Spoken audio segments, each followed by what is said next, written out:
but at least they actually acquire their own data once in their lifetime. And you can see here one of the sessions of actually acquiring the data, and the gentleman here is Antoine Mahoro. I mean, he was one of our alumni in 2017 in Ethiopia, now graduated here in South Africa, I believe in the University of Cape Town. I might be wrong about that, but in one of the South Africa, an assistant observer for the SAAO telescope. So he was actually training the new generation of students that came through the program. And this is one of the classrooms in which they were also doing data analysis. Okay, so through the years, we have used different facilities. This is just a list of the facilities that we have been using in Ethiopia. We were supposed to use the twin 1 meter telescopes. The photograph is here. I'm saying we were supposed to because we were weather out of taking data, but the students could do practice with optical data, having all the spectroscopy training, and Leonid Berdikov, all the photometry training. In Egypt, again, we were supposed to use the 1.9 Kotamia Observatory, weather out. We are not always weather out, but in these two occasions we were. Somaya Saad was coordinating the team of lecturers that were working with the students. In Colombia, 2018 is worth commenting the case of Colombia. Colombia doesn't have an optical telescope to do practice with. I mean, they do have historical telescopes. But we actually invited Karim Menendez del Mestre, an optical astronomer working in Brazil, and she got time in the 1.6 meter observatory Pico dos Dias in Minas Gerais. And this is a photograph of her class doing remote observations with a telescope in Brazil from the mountains in Colombia, where they will never build a telescope there because China, we use the 70 centimeter Sinotai telescope, the 1 meter telescope in Kunming. Then we had a hiatus of time due to the pandemic where we didn't have any schools. I already mentioned South Africa, 1 2 meter class telescopes in Sutherland. And in Mexico, we use an in-campus 1 meter telescope that students could also touch and use. So I'm going to mention some of the projects that students typically are trained with. All these projects are research projects the lecturers brought to the school for the students to do practice. I mean, most typically, students did not work on those topics before. Some of them actually took the data, analyzed the data, were enthused with the program, were recruited by the lecturers for their PhD programs or to work remotely with them, or they took the data and analyzed it for bachelor's degree or master's degree in their own universities back home. So our students are not just local to the country that hosts the school, they are regional. They come from countries surrounding the host country that I have mentioned before. Okay, so let's just go through some of the programs. I mean, this might not be a surprise to you of using optical telescopes, but for training students, it's actually very useful to work or to focus on variability programs, because those are programs that have been established through time, and the students can contribute with 1 or 2 nights observing, feel part of the team, that they're contributing with something that they see the big picture of. I mean, they can see maybe years of data having taken on an object, and suddenly they are contributing with a few points, but it is their first experience in this type of telescopes. So this is the program that, I went forward without wanting to do that. So this is the program that Erika Benitez brought to the program in 2023 in Mexico. We use an in-campus. I mean, the in-campus telescope means that we are living by the telescope, and the classrooms are there and the telescope is there, and you can touch the telescope every single day if you need to. So the monitoring program for AGN that she brought to this school is a program that she has running in this telescope. It's very near Puebla City, so it's very heavily polluted. But still photometry can be done. And these are just the type of light curves in urban that you can see this Markarian 421 object doing. And so this is the program of observation. C is Erica. Just put the students through 3 nights of observations at the telescope in different groups.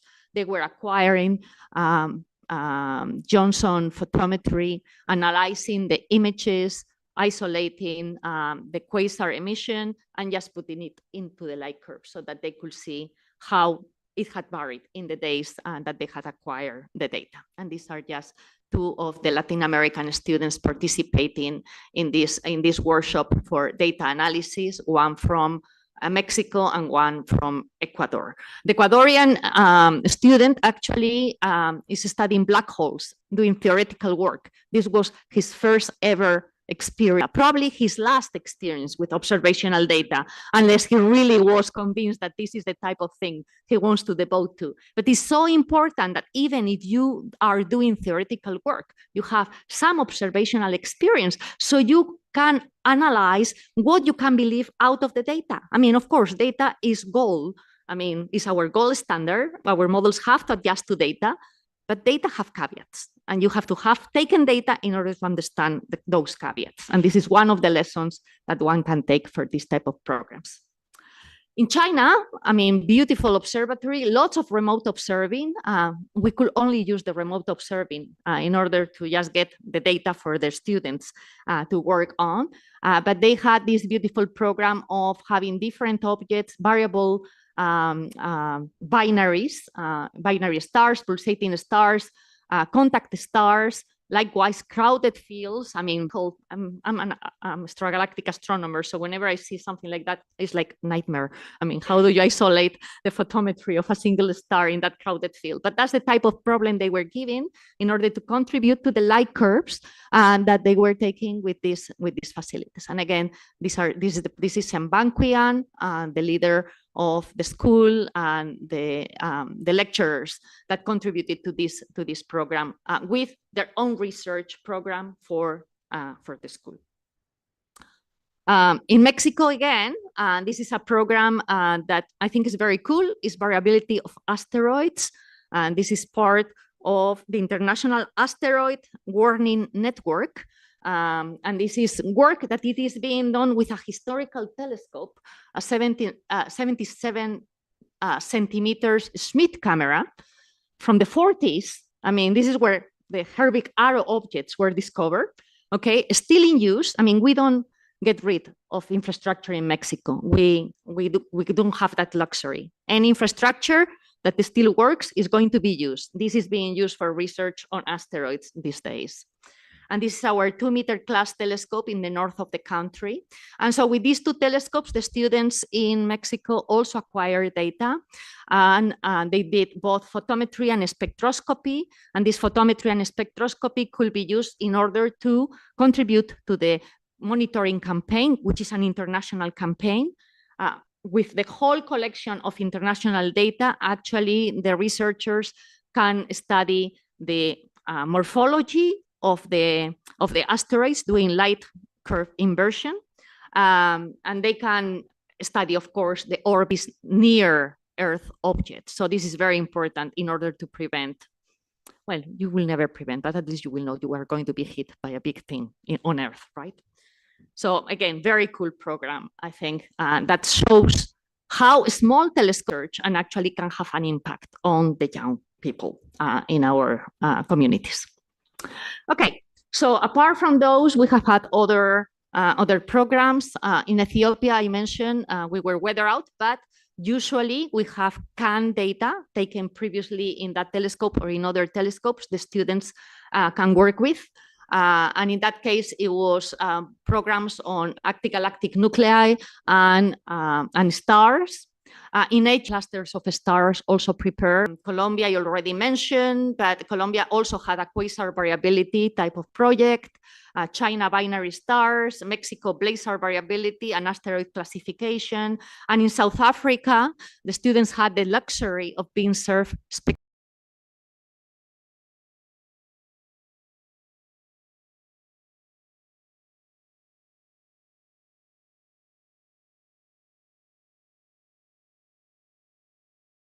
spectroscopy of salt on AGN, supernovae, all sorts of galaxy types to get analyzed. So let me just describe a little bit that these programs have. So this is feedback from the students themselves, students that never had seen a telescope before, and that suddenly are brought to an infrastructure if they are physically there, or they're shown what they are going to be using on a screen. And this is the general reaction, is loving absolutely that they are taking their own data. So this, I'm a big fan of Twitter, now X. This is one of the Colombian students we had, and she says, we're going to observe 5 quasars tonight. Yeah, right? I mean, she's so enthused. And these are just some of the comments. Thank you for the training. This is the first optical observation, and I feel so much pleasure. I really like the observing nights, and as someone who has not yet worked on such activities, it was a great experience. That's the general comment for all students. I mean, they really would have liked to acquire more data, have many more nights. 3 days was too short. And we normally ask the students, I mean, these are just general comments that they can send, but this is just our feedback form that we ask them to fill in. So whether they felt the project was challenging. So if you see deep blue bar, it means yes, absolutely yes. If you see something which is red in the ones, it means that they completely disagree with the statement, right? So you can see blue basically mean that they are very satisfied with the training that they have received, right? So project challenging, time spent on the project was right. Well, there is a distribution there. The lectures prepare me for the project, again, distribution. The tutoring I got for the project, they always have somebody watching over their shoulder so that they are not screwing up with the data reduction is fine. The supervisors were great. The observing nights were good training. I would have liked to do more observing. And then, well, of course, for SALT, of course, everybody was interested in SALT, right? So this is my last view graph. Again, this is just a photograph of the students there. And I think upon reflection, there are a few things that are worth taking into account when we think about the value of optical telescopes. And I will focus on small optical telescopes because I think everybody agrees that the 6 meter in Sinai or SALT is a great facility. Of course, we see the papers coming out of that, but 1 meter class telescopes have much less focus, and there is so much to learn from them. So high engagement is the first thing I will say. People love that they are taking their own data and that they are analyzing their own data. They learn observational planning. Now, this is something that you will miss if you do all your research with databases, which is great. And it's something we encourage as well, of course. I mean, there is so much beautiful data from ALMA, from JWST that we can tap into in order to do research. But data planning is something you will always miss unless you take your data at least once in your lifetime. You learn to prepare thoroughly through the night. With my own students, I used to do millimeter wavelength single disc astronomy. And I put them through the drill of counting how many minutes of telescope time for each minute that they have wasted. Very soon, they don't waste 1 minute idly on a telescope. I tell you that. You learn how to deal with frustration because we all have gone to a telescope and been clouded out. And then you have to actually learn what to do with your time, shift from your A plan to your B plan. So B plans are important, and it's a good training for the students to have when they go to small telescopes. And they learn observational caveats and uncertainties that otherwise they will think data is perfect. But when you acquire the data, you know that that's true. They learn how to analyze data. They design their own observing proposals, and they learn how to be systematic on recording data intake conditions. None of this can be done. And doing it at least once in your lifetime is something important. It's a lesson that you carry through your life, I will say. Thank you for your attention.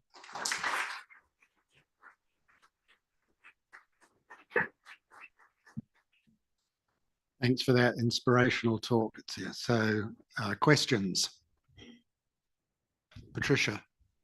Thanks. That was wonderful. Obviously, very impressive. I'm wondering if you mentioned your interest in multi-wavelength data.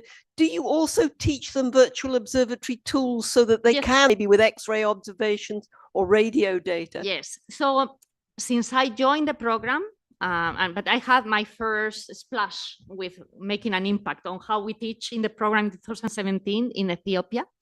So of course, the Ethiopian observatory was being built. Actually, I think we touched the telescopes for the first time in the school. Emphasis, okay, Africa cannot do without radio astronomy, especially because of all the effort with MeerKAT, SKA, and also the African BLBI network.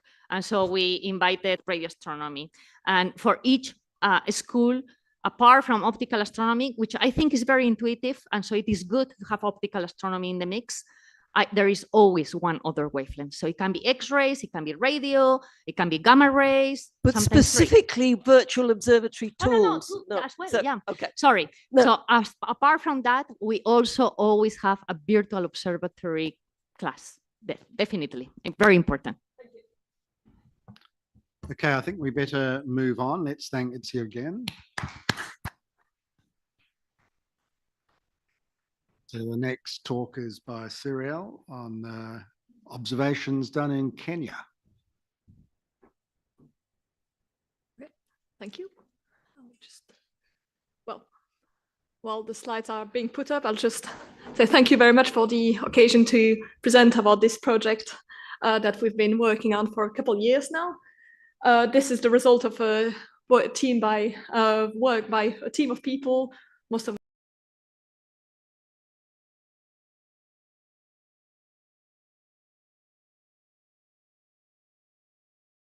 and that was kind of the first test of, well, can we nudge an asteroid to the side if it's coming towards the Earth? So it's testing what we call the kinetic impactor technique. So the spacecraft crashed into the asteroid on September 26, 2022, to see how it would kind of change its trajectory of this binary asteroid. So it's crashed into the smaller of a pair of two asteroids. And one of the main objectives is to see, well, how much is it going to nudge it away, basically. And a way to measure that was to observe it from the ground, because, well, when you crash a spacecraft after the asteroid, after the crash, you don't have any spacecraft left to observe what's happened. There was a bit of a CubeSat, but I don't have time to go into all those details. So there was a huge ground-based campaign to observe what happened there. And one way to do that is basically because the smaller asteroid was eclipsing the bigger one. If you look at the light curve, you could see the period, how long it took to have a turnaround and whether that changed after it or not. And so there was a huge, very international campaign that was set in place to actually say, well, how successful was this mission? Or how good is this technique as planetary defense mechanism? And the slide here shows all the observatories on Earth that were part of this observing campaign, several observatories on space as well. But you might notice this red circle there. And so that's where the asteroid could be visible from at the time of impact below air mass 2. And you can see it was mostly, well, the southern western part of Africa and not much else, not where most of the bigger observatories are. Well, obviously South Africa has a lot of telescopes ready to observe, but well, what if South Africa is cloudy that day? That's going to happen once, right? You don't want to rely on one or two telescopes, one in Namibia, region there. So you don't want to count on a handful of telescopes that could be weathered out. And so we kind of discussed with colleagues and noticed that there was a bit of a hole over there. And that's how this whole project came about, because that telescope there in Kenya didn't exist before 2 years ago. So we started from the University of Edinburgh, the leadership of Colin Snodgrass over there, discussing with people from the COTI initiative that Eddie mentioned yesterday. They'd been building the case for an observatory in Kenya since 2017, 2017, had some funding for meetings, for site tests, to run weather model, to identify sites. And it's a partnership between the UK ATC in the UK, University of Ireland in Ireland, and SAO. I encourage you to go check the website if you want more information. So Coty had been in touch with different partners in Kenya already, the Technical University of Kenya, that provided local contacts, local expertise. And the final piece of the puzzle was the Turkana Basin Institute, who had different research institute in Kenya, mostly tailored to anthropology research, but they had local infrastructure in very dark and dry region of Kenya. And so were able to support kind of our endeavor to install a telescope. So with this team, we started putting in place, the logistics of it, shipping a telescope to Kenya and installing it in Illoret over here, the very northern part of Kenya on the side of Lake Turkana. Why Illoret? So previous studies had shown by Eddie Graham had shown that there are potential very good astronomical sites in Kenya. Some of them are very remote. And so the good thing with Illoret, there was a camp from the Turkana Basin Institute. And so we had buildings, places to stay, water, electricity, all that kind of small things a little bit easier. So that's where we installed a telescope. They were extremely helpful in helping us with all the logistics of bringing and installing a telescope there. And with 2 weeks to spare before the impact, we're ready with a 40-centimeter Dobsonian telescope with a small CMOS camera installed at the Turkana Basin Institute. So I said it's not a world-class astronomical site, but it's still in the very dark region, fairly clear, and we were able to install the telescope. So at the time of the data impact, we were ready. We had a team from observer from the University of Liège and the Technical University of Kenya, and representative from the Kenyan space agencies as well came for the launch. And this is what we observe. Yes, it works. So you see, you saw the little dot in the middle. That's the asteroid. Actually, it's the bigger one we see. And at some point, you see kind of this plume going away, so that the spacecraft had hit the asteroid, and there was a plume of, we think, probably sodium just blowing away. And that's just over the span of probably 10-15 minutes happening. So that's real image taken with this small telescope in Kenya. And we started observing about 2 weeks before the impact, up to 2 months after. So there were people for about 3 months on site all the time, observing as much as possible. And what's really kind of special about our setup compared to others, other sites were luckily clear as well to observe the observation. But we had this CMOS very fast camera, and we were really obtaining very, very high cadence observation.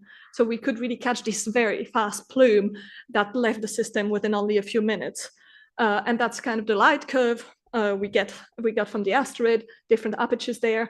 But the really interesting thing is that this very fast rise, we're one of the only ones, if not the only ones, to get it with that, at least that cadence, this very few moments after the impact. So actually this small observatory in Kenya really made a contribution to the support of the DART mission. And Andy over there, I'll let you confirm that later. But yeah, we actually made a contribution with this small telescope. And luckily that's not the end of the story of this telescope in Kenya, because, well, it was there. It's now the largest optical telescope in Kenya. What are we going to do with it? And the answer came by joining with the DARA program. I encourage you to go see the DARA stand at the exhibition, Follow the Music. So DARA stands for Development in Africa with Radio Astronomy. And so they have a program that aims at developing high-tech skill using radio astronomy in 8 different African countries, mostly related to SKA. There for several training programs, and for the entire things, I'll encourage you to just go and check out the stand. Thank you. And one of them is a basic 8-week program in basic astronomy, radio astronomy, data reduction. And we use this telescope to add a 2 weeks optical astronomy module that's now given in Illoret. So this telescope was upgraded with a new dome for the project, so that it's better protected and it's going to last longer. And so we had a pilot school last year, and now we got some extra funding through the DARA project to run it 3 times a year for the next 3 years. So about 60 students a year will be trained in optical astronomy using that 40-centimeter telescope. In terms of the next step, we wanted to work towards a more permanent observatory in Kenya, because this is not the kind of telescope that can be made robotic or even operated remotely. But there are really, really good sites in Kenya, potentially. Cloud-free, very arid region. It's equatorial, so you have access to both northern and southern hemisphere, which is very interesting. And from the UK perspective, if you want to use it as a teaching telescope for at least part of the time, you actually, if you're east of the UK, which means that by the time students finish their day classes, you can actually start observing in Kenya and not have the students observe too late and be too tired for their classes the next day. So it's very ideal to share between, to collaborate between, let's say, African countries and UK for that regard. So we had several months of observation in our site in Illarad to kind of characterize the site and the region. But as I said, it's not ideal site. It's very low. There's quite a lot of dust and quite a bit of wind as well. And so Graham gave a really good talk yesterday about doing site testing of different locations in Kenya. And they have identified quite a few from weather data, analysis of past weather data, a few potential good sites in Kenya, and particularly Aldo Nyiro and Mount Kenya. And so we're getting ready to install weather stations on these 2 sites to do more site testing over the coming years and identify the best possible site for this more permanent observatory. So that's the next step. Hopefully within the next few months, the weather stations will be on these 2 sites and starting to take data. And then the next step after that will be to look at well-designed foreign observatories and, most importantly, funding and potentially new partners for the project to make that actually come true. So thank you very much, and please ask me questions for.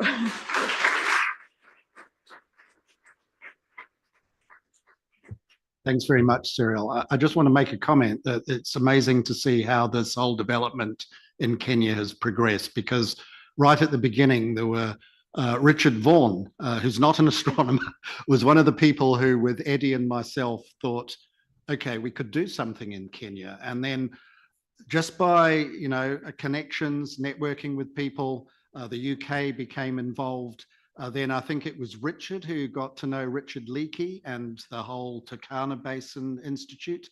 And Richard Leakey was very keen on promoting other science other than just paleoanthropology. So it's a great result, and really the future is very promising. But let me open the floor to questions, please.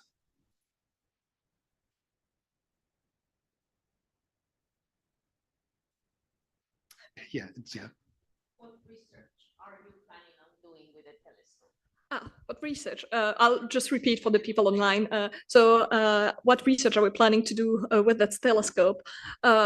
Well, we don't have defined a research plan yet. I think for the teaching, we usually do very similar things to what we mentioned for the school, like a bit of variability, star clusters, probably, and things like that. But one of the things scientifically we're very interested in small bodies of the solar system.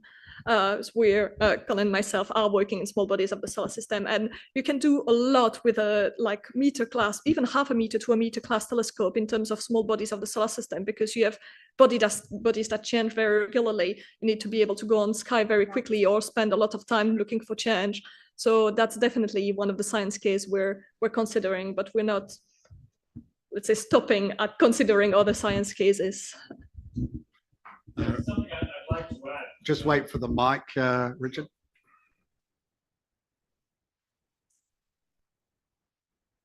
Hi, sorry, Richard Vaughan here.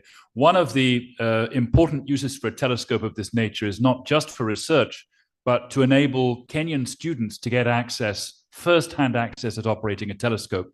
At the moment, they have to fly out of the country to come to South Africa or far away, and many of them, of course, don't have the means to do that. So this is a way of slowing the brain drain and enabling Kenyans to have a facility on their own doorstep on which they can hone their skills before they travel to larger facilities elsewhere. Thanks for that. I think we better move on to the next speaker, the last speaker of this session, to Brian Chaboya, a long-standing colleague of mine from SALT, who is, of course, going to talk about SALT.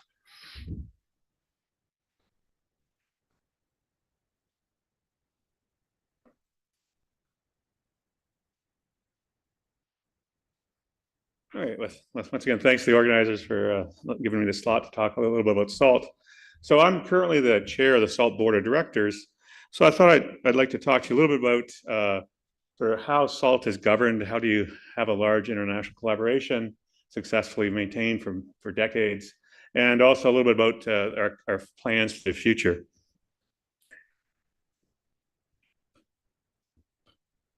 So SALT was really started by people like David Buckley and Bob Stobie and Darragh O'Donoghue, who had this vision for a large telescope in South Africa. And early on, they were generating a lot of interest within South Africa, but they realized that really to build a large telescope, they needed international collaborations. And so they started to advertise the availability of this project. And early in the late 1990s, early 2000s, they really generated a lot of interest in the international community for building SALT. And this culminated in the formation of what's called the SALT Foundation, which is a private for-profit corporation that's in South Africa. So that's how SALT is formally governed. It's a for-profit because it turned out for various reasons they're related to taxes and stuff. It was the easiest way to import instruments and stuff like that into South Africa. And it's governed by a shareholders agreement, which was sort of a document which was negotiated between all the initial partners, and it sort of governs, provided the overall governance structure to SALT ever since. And so I think that document's been very important in defining how SALT moves forward.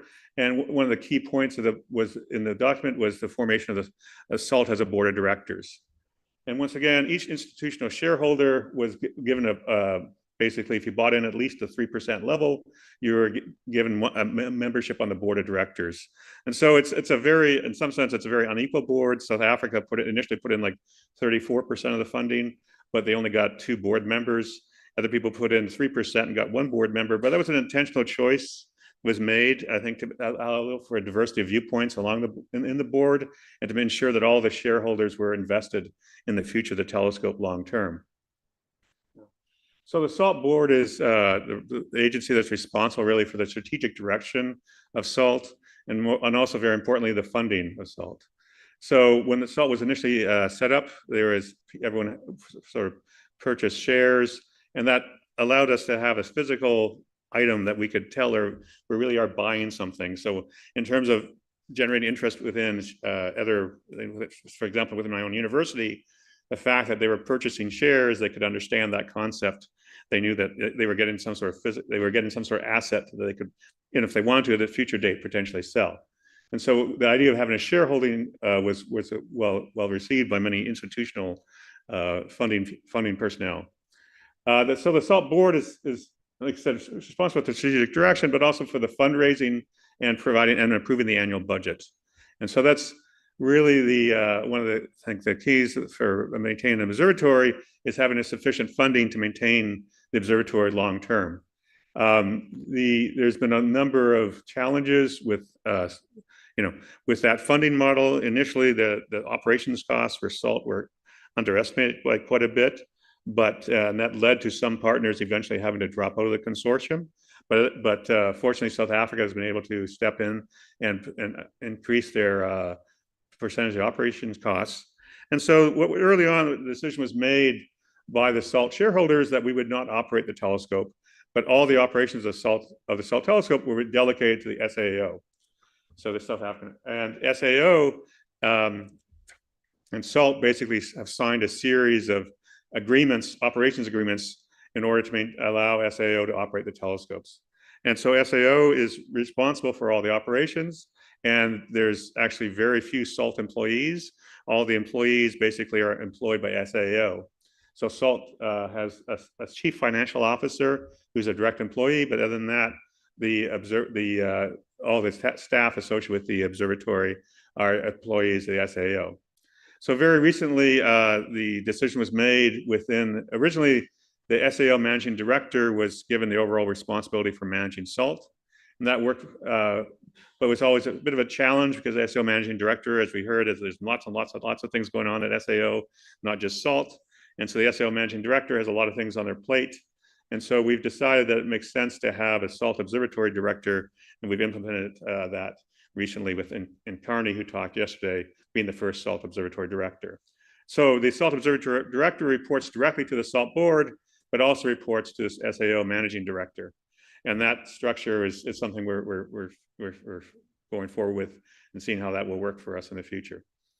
Within the SALT observatory director then is now responsible for all the operations of SALT, and also very importantly, I think, helping to develop and execute the strategic plan for SALT. So one of the things when you've built a large telescope, it's working, the question is, you can't remain stagnant. You want to keep improving it. You want to see what you can do next. And that's what really we're focusing on right now. I think one of the values of having a diverse board is seen in basically when you start considering what is the next step, or what do you want to do how do you want to develop the telescope? There's really people coming with a variety of perspectives. You have a lot of different expertise, and that expertise and perspectives can allow for a broader consideration of what is the next challenges, what are the next steps we want to take with the telescope.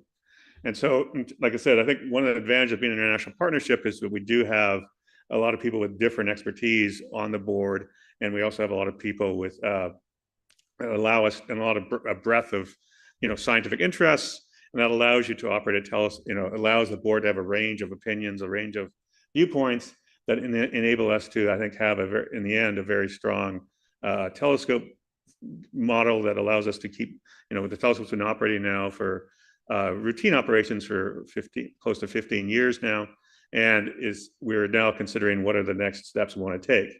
Okay, so the sort of next steps we sort of a slew of things have been in the development for a number of years, and a couple of them have come together very recently. So you already heard very briefly, we now have a near-infrared integral field spectrograph called NIRWALS. That's an image from one of the first light images from NIRWALS. So you're getting basically 212 fibers that are giving you infrared spectra up to 1.7 microns.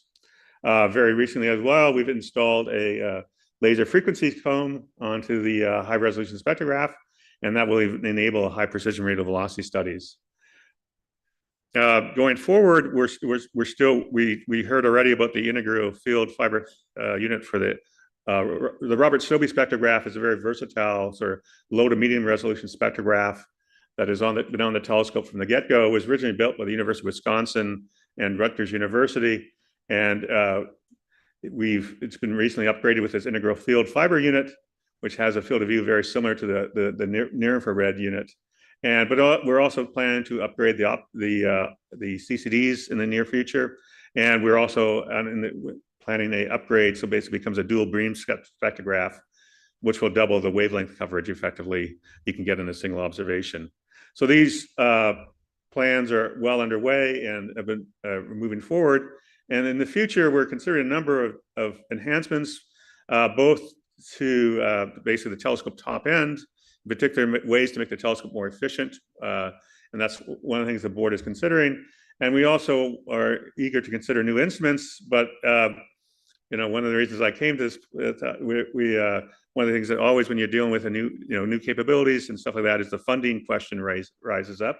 And so right now the current consortium is actively looking for people who are interested in wishing to contribute basically either to instrumentation efforts or in cash to these new potential new instruments or new developments at the telescope, the new top end. So we are currently actually, if you're interested, we make available, as we heard, this is called the Southern African Large Telescope. South Africa intentionally named it that way to show that it was available to African astronomers, and that's through the South African timeshare. But we also have a possibility, people have a possibility if they directly want to purchase time, they can purchase time. And as I said, we're also looking for people who are interested in pursuing opportunities to join the SALT partnership in the future, either as buying observing time or as, you know, providing technical expertise or leading or assistant interest in instrumentation efforts. So the telescope, I think the governance, when you have a diverse board with, you know, the different viewpoints, there can be challenges, but it really leads, I think, to a system where because you do have a range of viewpoints, you really have a range, also have a range of expertise, and the board is able to consider a lot of different options and I think very thoughtfully develop a plan for the observatory long term. So we're currently, like I said, thinking seriously, what do we want to do about the sort of the next, we have a number of things coming online, but as a board, you want to think long term. And so what is really the next thing we want to do with the project, where we're going to get funding for the next project. And that's really where the board is thinking. And that's where I said, once again, welcome to international collaborations or any sort of interest from other people as well. So I think I'll just finish up now. Thank you.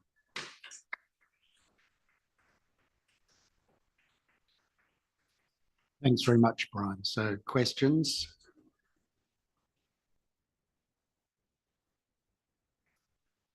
I want to put you in the hot seat and ask you, what are the big challenges? I mean, I know funding is one of them, but what do you see going forward I think for SALT in the next decade? I think the funding is really the key issue. You know, big telescopes are expensive to operate. And particularly when you can't just let them lie stagnant, you want to develop new things for them. And so finding funding, particularly for, I think, for new major instrumentations or major upgrades to the telescope, is really the challenge we're facing right now. And that's, you know, trying to figure out how to unlock additional funding has been a challenge for SALT for a long time. But we've been able to meet those challenges so far. But, you know, going forward, we now have somewhat, you know, things. The telescope is starting to age a little bit, so things are going to start to need to be replaced more, and so the need for additional funding is becoming more acute. And some of the current partners don't have that funding available to them. So there's been a change in the partnership over the years, as some partners have been unable to secure funding to maintain their operations of the costs. So I think that's really the real is to identify new. I think that for the board level, I mean, that's really the key. Colin? Yeah, you mentioned you're looking at new instrumentation potentially. Do you have any particular kind of priorities or directions you want to go, or is that very much dependent on who comes with money and ideas? Yeah, I mean, SALT we did do a strategic planning exercise, and one of the examples, one of the things we want to focus on is sort of time domain or transient astronomy. David has been very successful leading a program at SALT, and because SALT is a fully Q observed telescope with a very agile, easily changed between different observing modes, it's well suited to transient astronomy. We also are, like I said, we're developing this capability to do high precision radial velocities. So we're interested in potentially going into that area as well, basically exoplanetary research. And the other thing is sort of cosmic evolution. So these integral field fiber units is an expertise we're developing. And so you can imagine going to say much, you know, sort of much larger units and stuff like that in the future. Phil.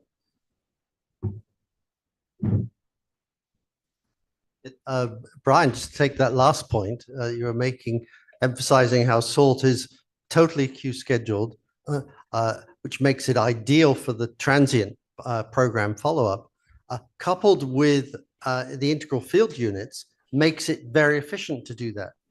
Now, at this meeting, we've been hearing about the forthcoming facilities, which will be generating vast numbers of transits requiring follow-up. Many of them are talking about the need for much greater levels of large aperture spectroscopic follow-up if you're really going to get that science out.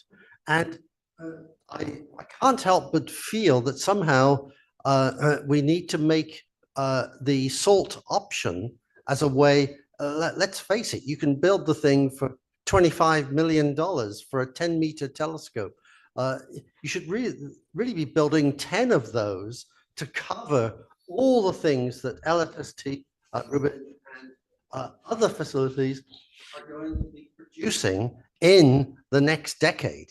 This next decade has been called the decade of time domain astronomy, and SALT, with its aperture and focus on transient work, is a superb facility. Yeah, I agree. I think that's really why we identified this as one of our strengths. And that's one of the reasons why, for example, one of the upgrades to the Robert Stobie spectrograph was to make a dual beam. So we had a much wider wavelength coverage, which was very helpful for transient studies. Okay, let's call this session to an end and thank all the speakers. So please come back after the coffee break for the last 3 presentations. But importantly, also, we're going to have a discussion at the end of this FM1.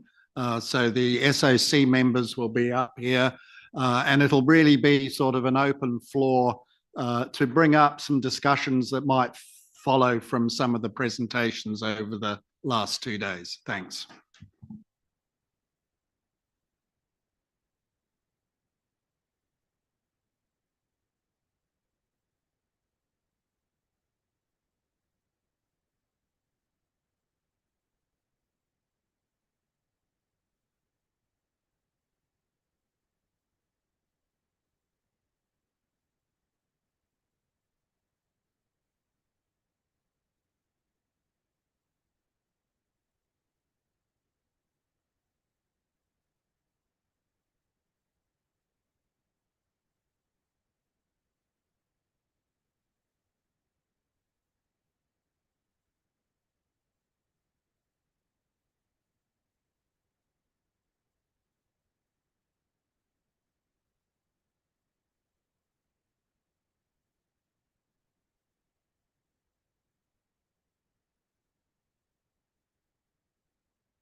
yeah.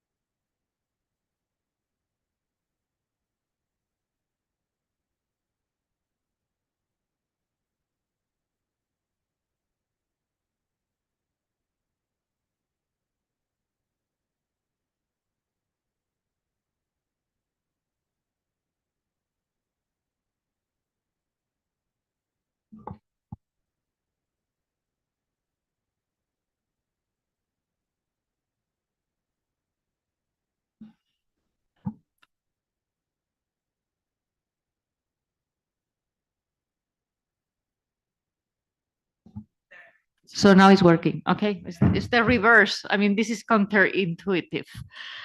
Okay, so let's start the last session of this focus meeting. And the first speaker of this last session is Suir Benghaldun.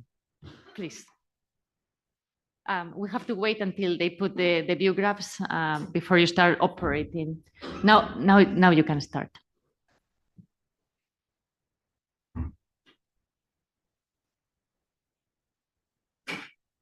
Yes, thank you very much. First of all, I would like to apologize for missing the first session because of delay of my plane. But thanks to David and Mijana, and they managed quickly to arrange this. I will speak about Oakhamden Observatory. Most of you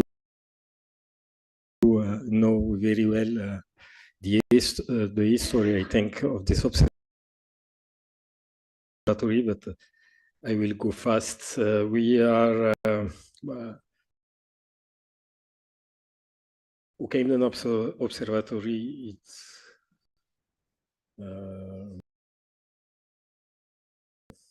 there is no laser.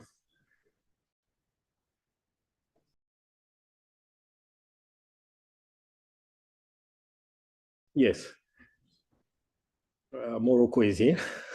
Oakhamden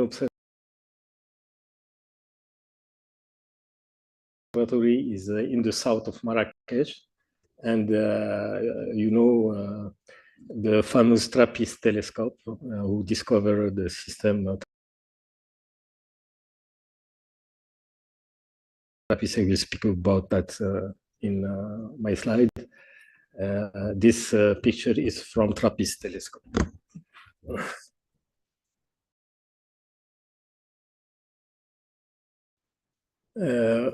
We are a small group in Morocco of researchers in astronomy, and mainly in laboratory who called High Energy and Astrophysics Laboratory.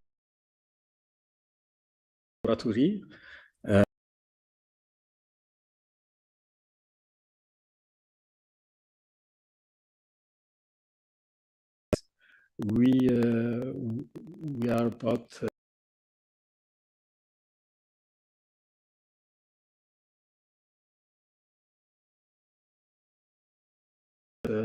25 plus than 25 members with some graduate study, and this laboratory managed to Oakhamden Observatory, who is located at 75 kilometers in the mountain in the south of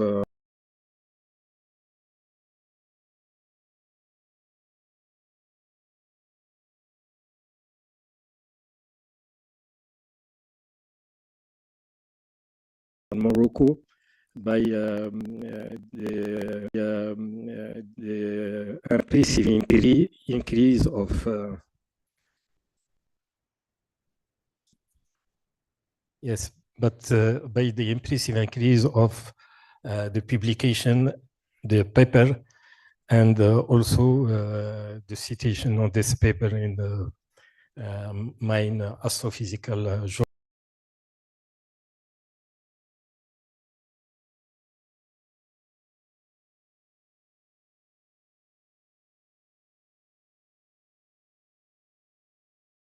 thanks to the international cooperation, diversification of cooperation we have in all the continents, and a lot of colleagues from Europe, of course, but also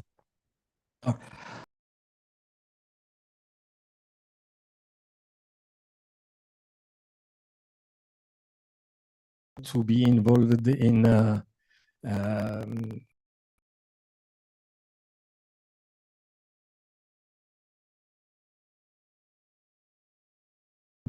African astronomy emergence, are part of Africa initiative of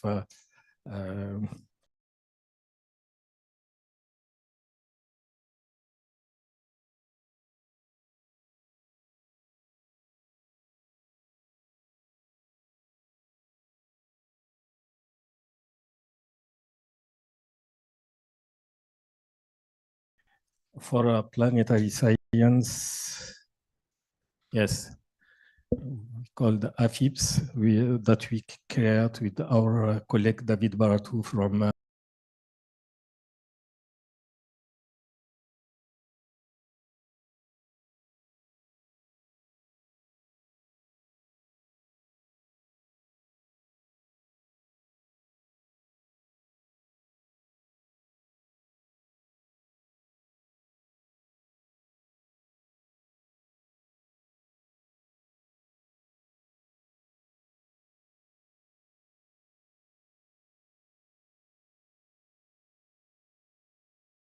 we now have 6 dome with the small telescope between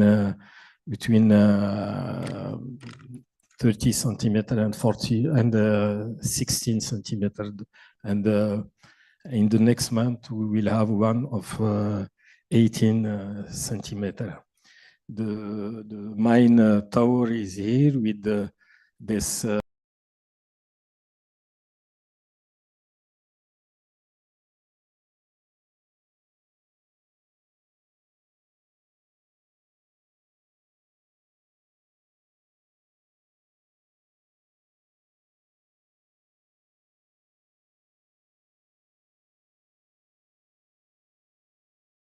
dark sky.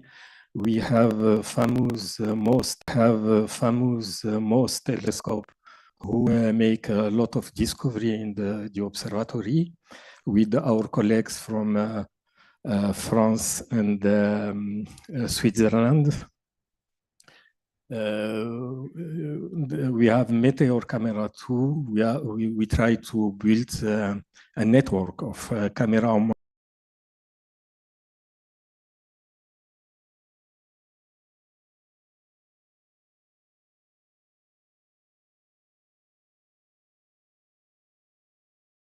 Thanks mainly to cooperation with our colleagues from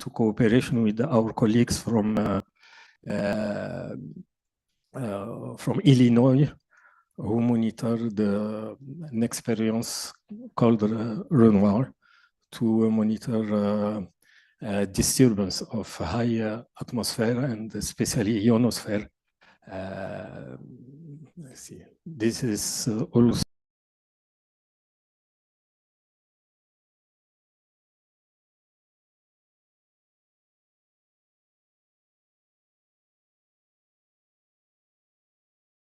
they also put an telescope to observe mainly satellite and satellite debris, and we have the TRAPPIST telescope I already speak about, and with this telescope we participate to famous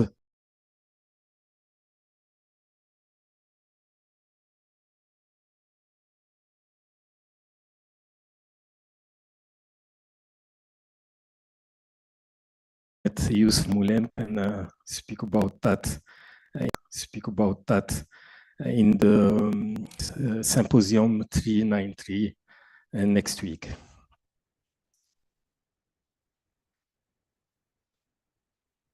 yes, last years we have a success with one project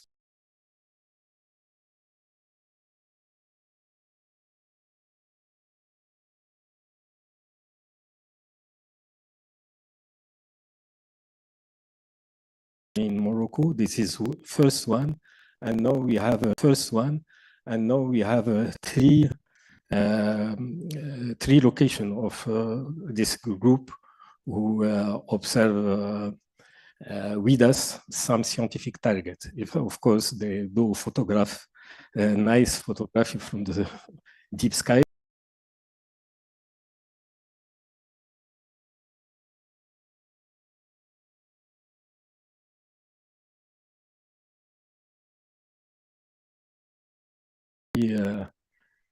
Du James Webb Space Telescope passing across the sky of Morocco and catched by one of the telescopes of this group. We organized at the observatory several training, and mainly with our colleague, of course, from Belgium, who set up a TRAPPIST telescope.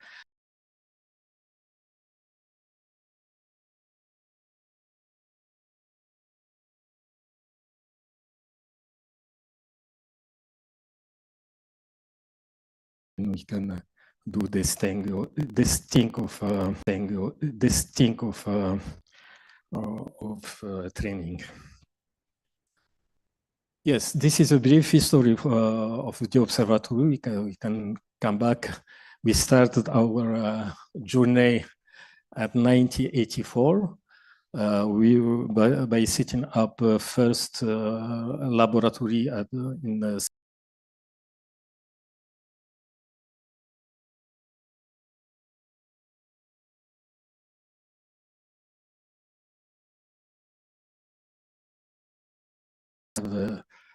time to go deep in all the step we have, but of course we can have a discussion with apart with you if you want to know more about the evolution of Okeimden as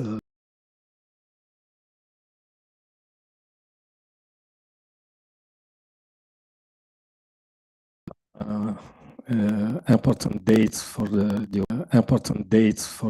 observatory. We, of course, in the context of this focus meeting, the success of observatory come from first the good site testing we have done, and the publication we can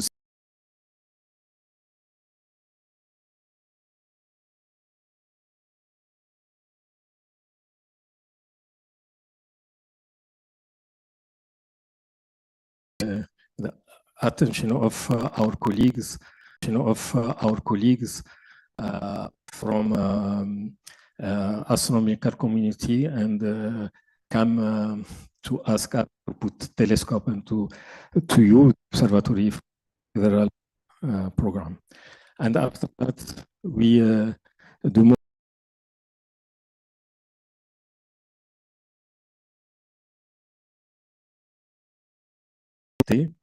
And we do this campaign, and select one of the mountains, not at Okeimden Observatory, because we need to have a mountain free of light pollution and far from people and habitation. We choose Jebel Aklim, and also with the cooperation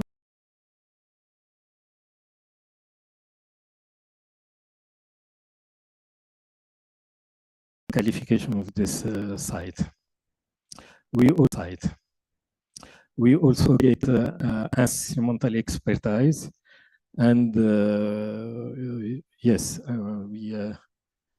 this is the observatory, Okeimden Observatory, some years ago, we installed the first experiments about helioseismology, and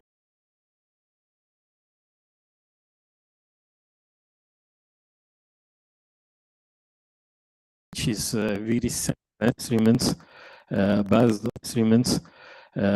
on just 3 photometer with 3 filters to monitor the statistics of number of observable nights and also of extinction. We have atmospheric extinction we have at the observatory.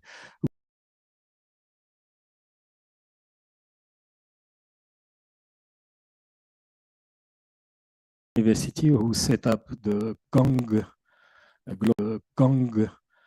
Global Observation Network group, and also made site testing for this for the network using pyroheliometer, and they set up one of this pyroheliometer at the Camden Observatory. Yes, we made a lot of work to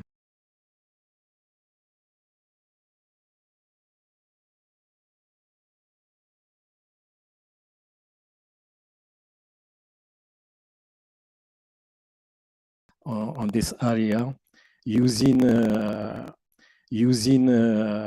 one of the instruments we set up ourselves at the laboratory.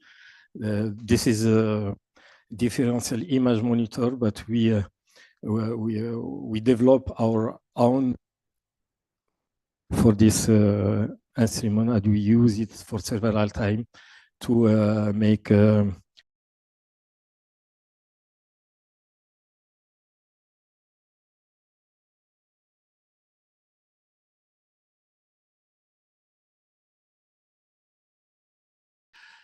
with this work we had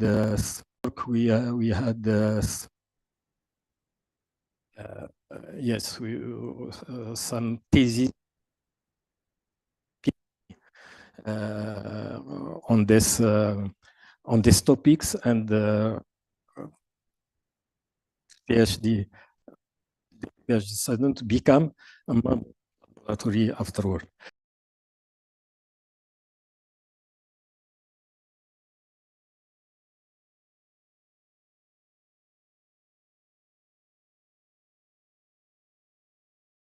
The success for that we help us to be elected for ELT testing project I presented. I don't have a lot of time. We do work to in the prospection first to select the sites in terms of wind circulation and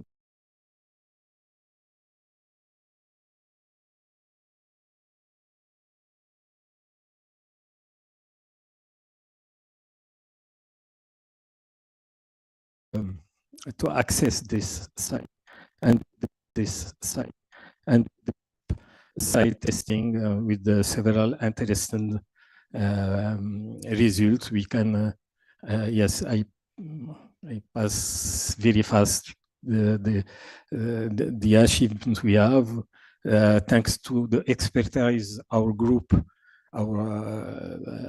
acquire in this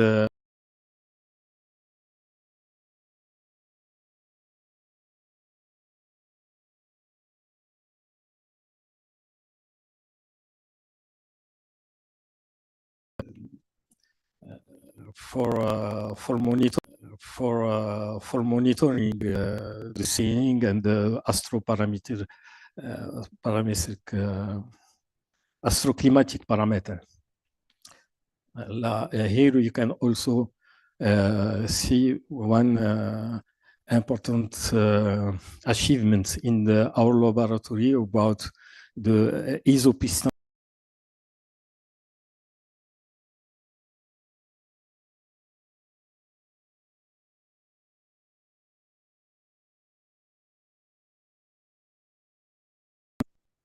Okay.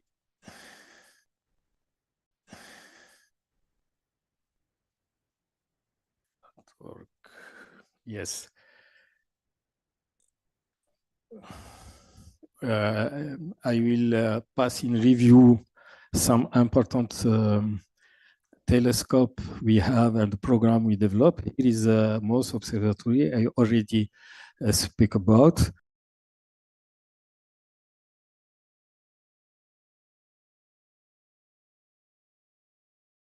Four comets discovered at the observatory, and up to now 11 near Earth asteroid, as you can see here.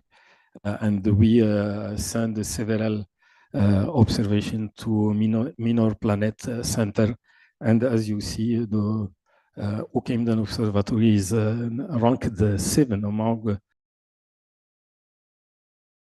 of this near Earth objects. This is comet named Oakhamden, and I will also quickly speak about AOL, which is a network of telescopes set up by Korean space agency, and also the importance we can retain from this, that all this telescope is set up in a remote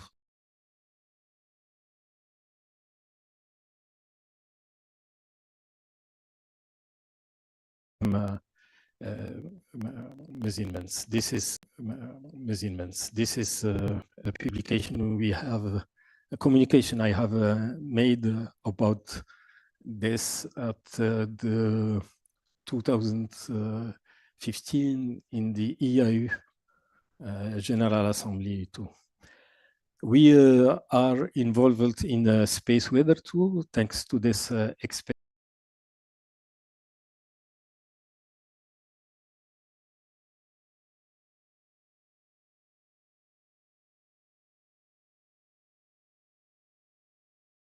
monitoring the sky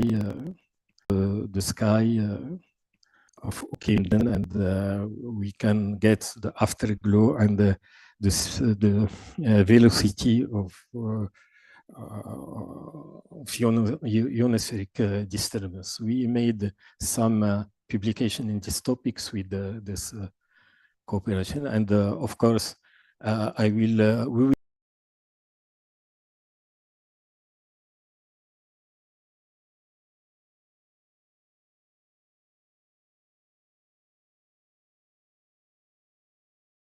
discovery of TRAPPIST-1 system.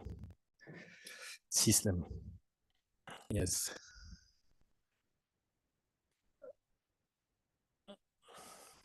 Yes, here I choose to see you some recent significant discovery where we participate at the observatory with our colleague, of course.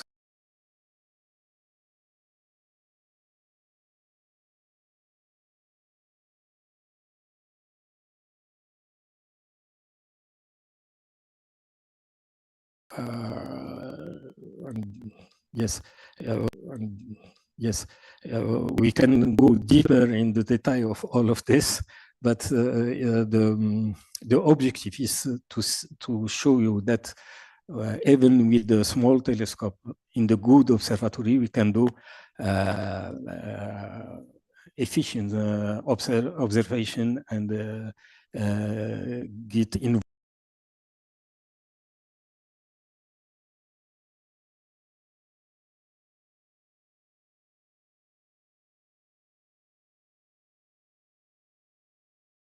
And we published this in Nature 2. This is the first time we can observe in detail the most polluted sky pollution with this. Yes, as a conclusion, we can say that the Oakhamden Observatory has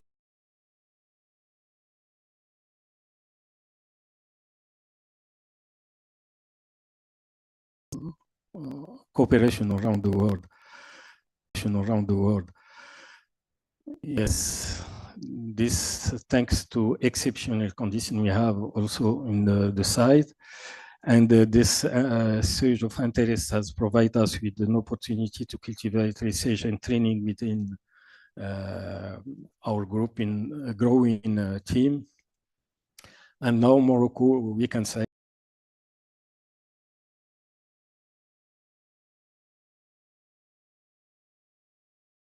success story of Camden Observatory underscored the continued necessity of investigating in small ground observatory, particularly in a region of the world facing economic challenge. That what is the case in Africa, of course. And I think our colleagues from Africa can have inspiration from the history of Camden Observatory.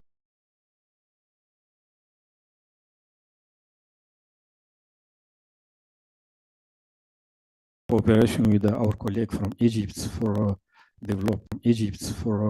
developing their next big telescope, and I hope we can have opportunity to have other African country involved in this wake up of astronomy in Africa in our continent.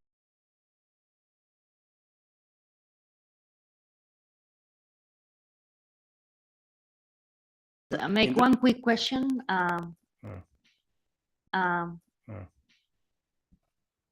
Questions? Yes.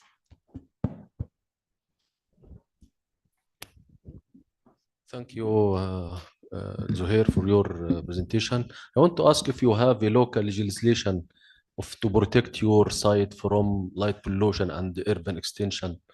Do you have any?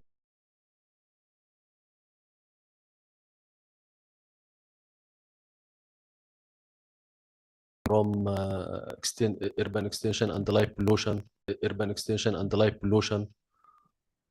If you have, you If, mean if there are laws, that protect the sky. if you are lost? No, law. legislation like I don't understand. قوانين يعني قوانين بت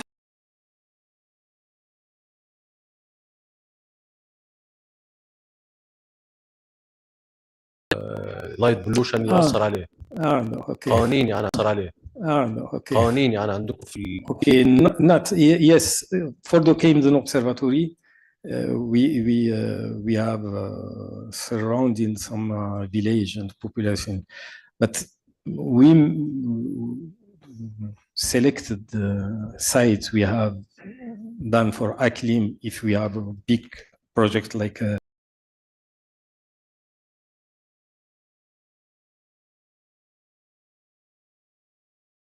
is far from the population of the village than Camden, but we don't have any study to. We don't make that. We don't have a specialist to tell us how can we grow. But as you know, we.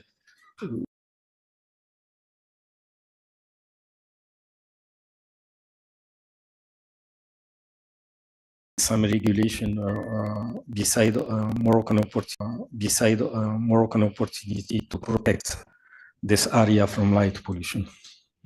Okay, thank you. Let's thank our speaker again.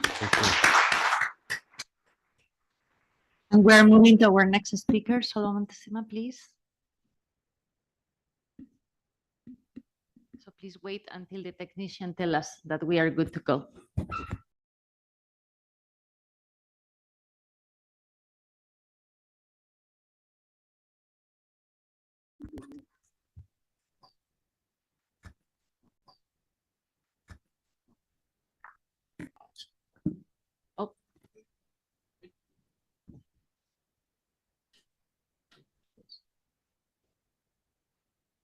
Okay, this is to show the overview of the Lalibela or Abu Nassif astronomical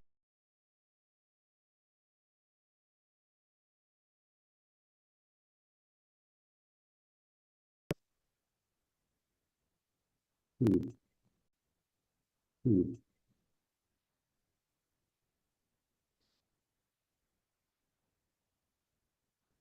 Any problem? Maybe. Hmm. Window solved now. Yeah, we can go ahead. 1 minute. Okay.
Start from the I think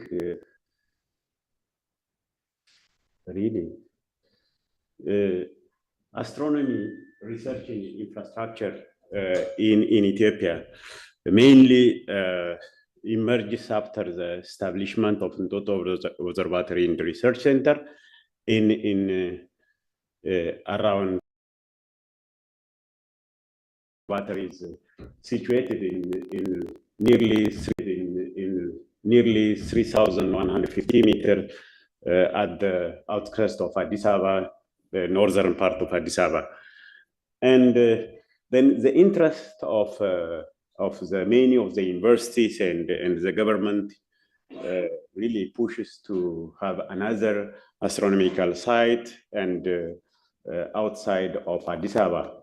And because the Addis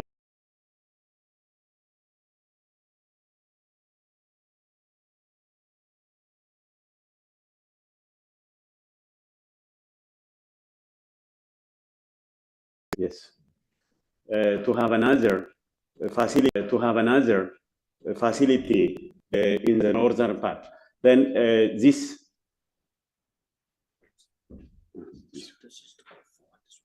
Okay. And this consists.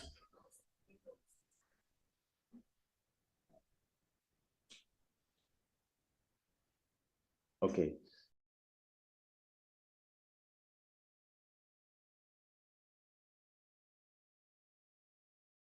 And also IIT and science. So IIT and science operation begins in early 20. Now it is already more expanded, the observatory.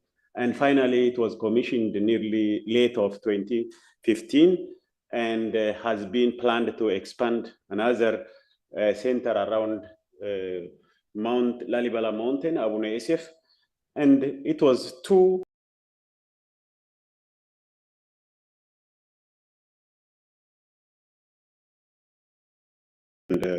And David was really, South Africans, especially David was devoted to support and also to really from the scratch to the commissioning of the observatory, Ntoto Observatory. And the main science was in the Ntoto is rapidly full of all these sciences expected to be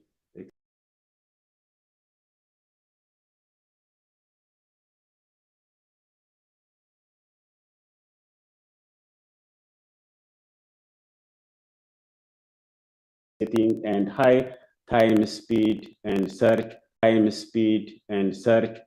for, and mainly that is depending on the capacity building and training of expertise. That was, and so far we trained more than 22 PhD students and 35 master's students since 200 in nature. From lowland to highlands and lowland to highlands and different situation, different climates, and so on.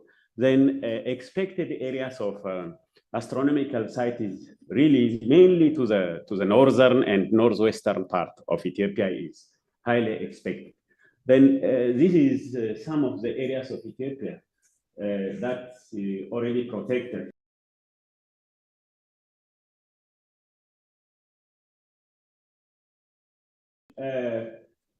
The place was mainly conducted in many people are. It is one of the best tourist area, and many of the conducted the nature and diversity of that place. And the area is already, it is a park and dedicated only approved by the 2030 by the regional government for astronomy and also to the local environment. Then there is no any other disruption. And it is about 50 kilometers from the Lalibela city. And it is at the mountain, nearly 50 kilometers. It was two places. One is the Abu Naisif and the other one was Abu Egara. But my focus is here. This is the mountain already. This is Abu Naisif mountain. And in the northern part, and already abandoned and covered by, there is no any light pollution and sparsely populated because it will not be a good area for farmers and for other issues. Then the current status is, you see, the site testing was started in the 2014, but interrupted in different conditions. And mainly in 2016 and 2017, it was conducted continuously. And this is the construction already for the researchers and for the engineers to be stayed there. And the project is financed, this project is financed by the universities and also regional government. Regional government covered the land, that is the road and also electricity, and at the same time also the universities' expenses is covered by the running cost, and others are by the consortium of universities, and also there is astronomical, that is Space Society. And the instruments quality parameters related to the darkness and pollution effect, all the instruments were deployed. And there is one of the, I took from the data of indicators that in 16 million 1 years of seeing data with more than 76%, a total number of 90s to be taken have been recorded from 2016 to from January to December 2019 are analyzed as shown, whether the testing site is suitable for optical astronomy or not. Then the deep seeing preliminary measures have been analyzed. Then the medium of dim seeing is more or less ranges from 0.48 to 0.89, and then almost 64% nearly, and to 99% of the dim seeing values are less than 1%, less than 1. And the dim seeing measurements for the year of 2016 shows about 77% of the dim values are less than 1. That means the median of the dim seeing have been calculated and 0.73, and extremely good seeing values have been recorded with the base values of at approximately 0.3. This is taken from that only for the 2016 data. Then here is the seeing values are very promising to consider Abu Naisef sites as a potential area for hosting future astronomical observations, where vast quantities of astronomical data should be measured again. And because of some challenges of the last 2 years at the northern part, then currently the site testing is not being conducted because interrupted because of some conflicts. Then there are challenges in the northern part, some conflicts, and still the financing system is more required, and the lack of the professionals. And all the some of the equipments were ready, deployed to Addis, and also waiting for really fully to the next piece. And our future plan is restarting the interrupted site testing, deploying additional instruments and engineers to the site, and employment of professionals again to the engineers, and giving the short trainings, and more collaboration is required, because currently almost 8 universities were involved into the consortium and ready to additional financing, but collaboration for especially to the Africans and other international communities is the most important.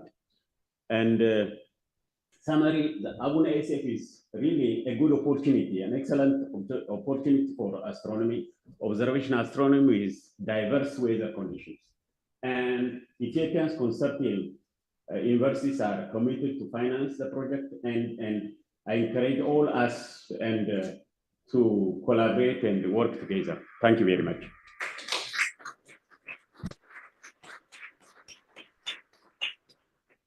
Questions, please?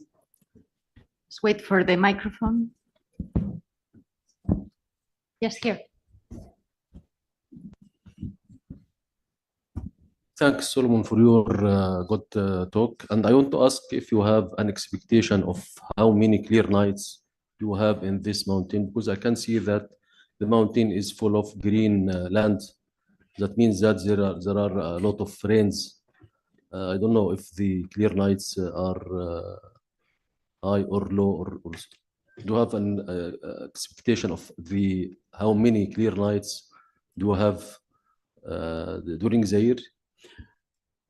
From the preliminary, taking from the meteorological preliminary data, then and at the same time also from the nature of the environment, then it is expected to be up to 230 to 245. There is a season for rains, for example, during certain months? Yes, there is rainy season, but like, because in the rainy season in Ethiopia, in the central, in the northern part, in the southern part, of course, the rainy season is much. But in the northern part of that is Abuna SF and others, the northern part, it is more or less dry and less rainy season. Thank you. More questions? I would like to ask for how long, ideally, you will do the site testing before taking a decision on the site? Our plan was really to finalize continuously to the 3 years of taking the data. And that was, if there is no any challenging problem was not be faced in some conflict, then our plan was to finalize the preliminary, that is the data of site testing, and to continue to the other. Anyhow, the plan is 3 years. More questions? Not, let's just give another applause to our speaker.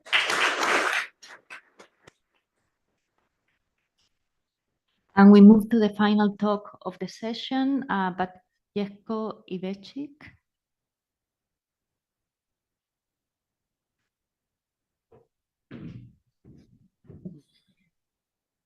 Are we big good? green button, right?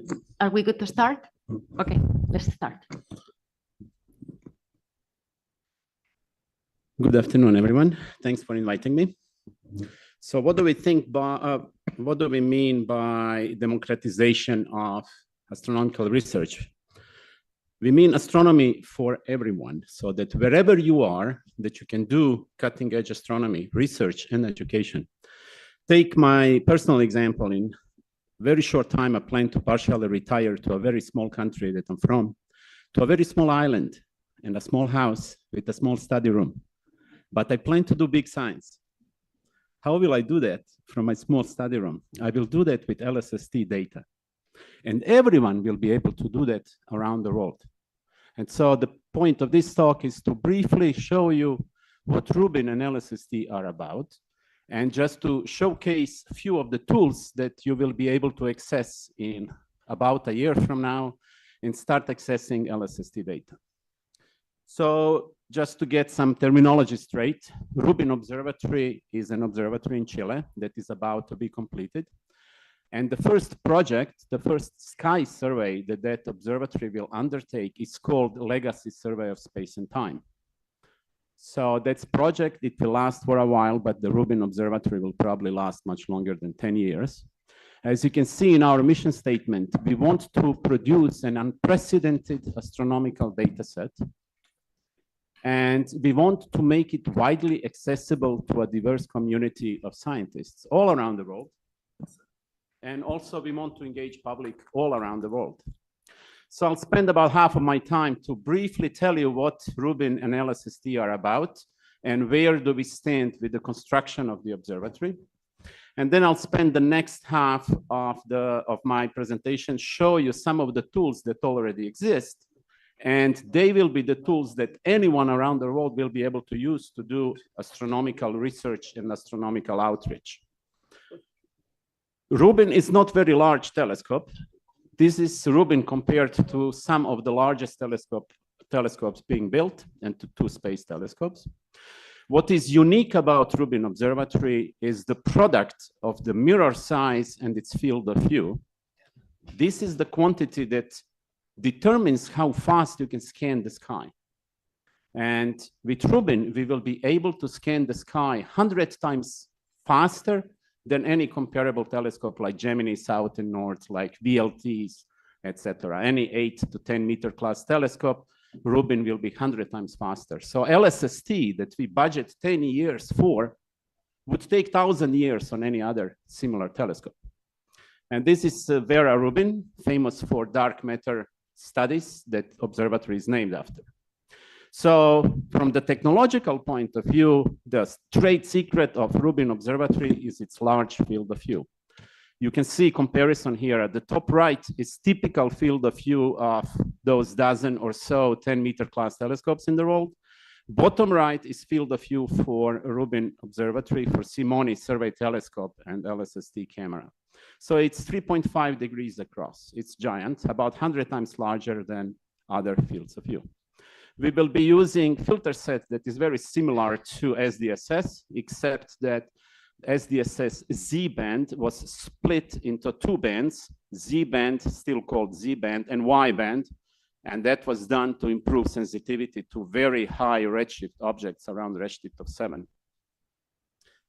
There will be no time allocation committee for Rubin Observatory. There will be one single data set that will serve 4 different science programs: cosmology, time domain science, Milky Way structure studies, and solar system studies.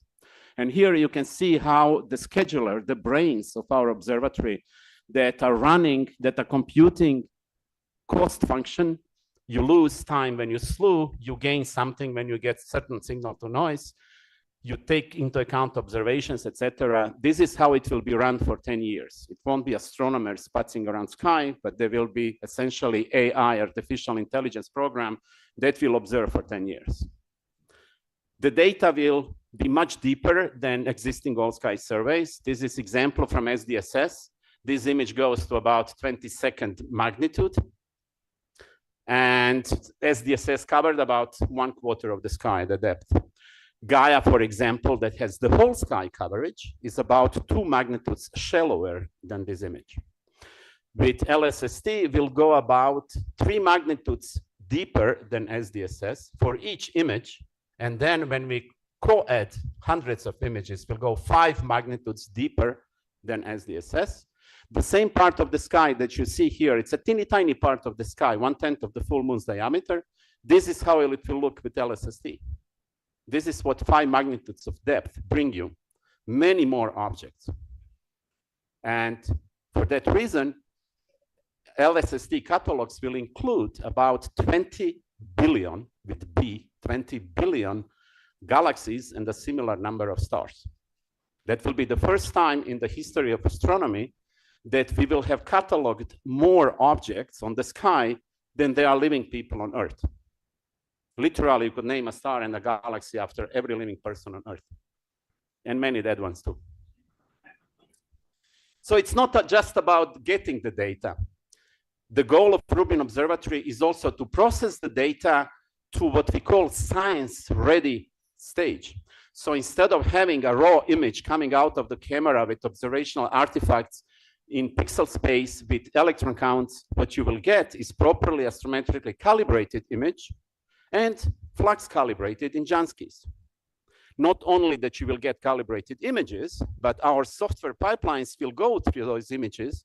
They will detect objects, measure their properties, and produce catalogs so that not everyone has to do this same step.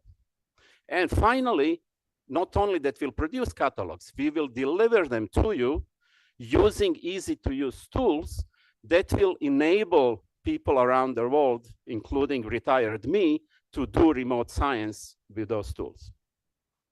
So our data management system is quite exquisite undertaking. It costs as much as the camera itself or the telescope and observatory itself, well over $100 million. We have close to 100 people that have been working for over a decade on these products. So obviously I can't do it justice in 10 minutes, but there will be 2 different flavors of data products, yearly data releases to do static science. And then we'll have real-time processing where each image that will be taken in Chile will be transferred to our processing data center in California at SLAC. It will be subtracted from the average of previous images of that part of the sky to get what we call difference image. And then objects in that difference image, all objects that either change in position or brightness, will be measured and reported to a data stream publicly available through internet within 60 seconds of closing the shutter in Chile. It will go everywhere. And that's particularly important when you want to look for objects that are rapidly changing. Here is an example. You have image 1 and image 2. You subtract the 2, and if nothing changed on the sky, you get sky noise in the background. But in the bottom row, there is a new object in image 2, and we will detect it in difference image and alert you within 60 seconds. And then you can take your beautiful telescopes and follow up and do whatever your particular science will require from you. So where do we stand with the construction? The top row shows 3 computer-generated images of the project decade or 2 decades ago. And the bottom row are photographs of the real thing. Rubin Observatory is real, and soon it will start operating. Okay, I skipped the movie. There is a little clip of our telescope mount assembly moving very fast. We just last week installed secondary mirror. We are about to put in commissioning camera. Within few weeks, we'll install primary tertiary mirror. And sometime in September, we will get first images of the sky with our commissioning camera, which looks from the outside just like this one. This is LSST camera. From inside, instead of 189 sensors, it only has 9 sensors. But in January of the next year, this camera with full focal plane will start getting images too. That's the entrance lens to our camera. This is just to demonstrate how large that camera is. This is the largest camera ever produced. It's in the Guinness Book of Records, and this lens is the largest lens ever produced. It's bigger than the lens on the Yerkes Observatory. This is the camera when it was fully assembled just before shipping to Chile in May of this year. This is a photograph of the focal plane. There are 189 science sensors, each 4K by 4K. And then there are additional 12 sensors for controlling focus and for doing active optic system. This is pupil image of an old photograph of Vera Rubin, which shows that the camera is operational, that out of 3,024 amplifiers, each CCD has 16 amplifiers to enable.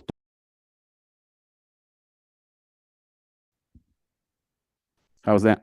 You have 1 minute left. I have 1 minute left. Oh no. So these are